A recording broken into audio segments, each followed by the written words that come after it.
Throughout the first half of the semester, and after reading various articles plus Madigan's book, we learned a bunch of psychology theories and terms that can relate to gaming. In relation to the gaming app Habitica, I will try and explain how a few of these terms and theories can be related to the app. To begin, I will relate the self-determination theory and the social comparison theory. Then I will explain how Habitica is a perfect example of grinding for loot. And lastly, talk about a few terms that I believe are not displayed very often in Habitica.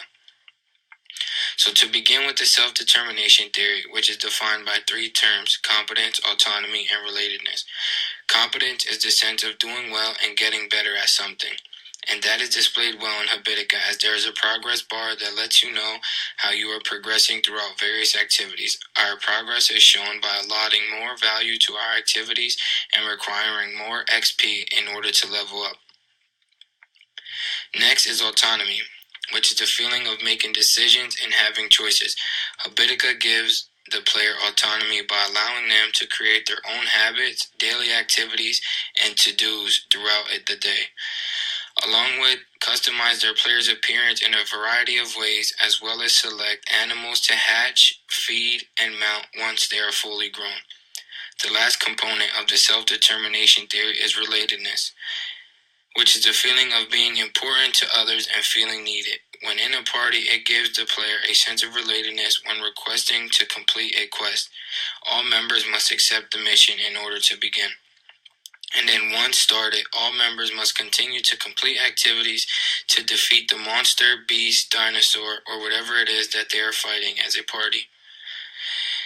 Next, I have the social comparison theory, which is the comparison to the person directly above you in a leaderboard, rather than focusing on a player that is in last place or a player that is in first place. Here, what I have displayed is my party, and although it is out of order, I am always focused on catching Ava, as she is the person directly ahead of me based on our level ranking. I do not focus on Tyler because he is behind me, and I do not focus on passing Noel as he is in first place. Now, the reason I say Habitica is a perfect example of grinding for loot is because grinding is defined by Madigan in Chapter 6 as continuously repeating the same objective in order to gain new loot, and in Habitica, a player is constantly repeating the same daily activities and habits in order to gain more gold, which is then used to buy new loot for your character. Here I have my habits I try to repeat every day in order to gain new loot. In relation to other games, where a player will continuously repeat the same quest or mission in order to unlock a new character, weapon, or gear. Then I have psychological reactance, which is a thought or negative feeling of losing choices that were previously given. In Habitica, for the most part, I do not believe your choices are ever taken away, as you can choose something, change your mind, and select another object, and still be able to return to your original decision, such as your equipment being used on your character, your animals you want to be displayed or mount on, as well as your background color for your character. At the bottom, I have a picture of the seasonal shop, which is the only sense of psychological reactance I could find throughout Habitica, as once the season has changed and you did not buy the seasonal equipment, there is no chance of getting those seasonal items.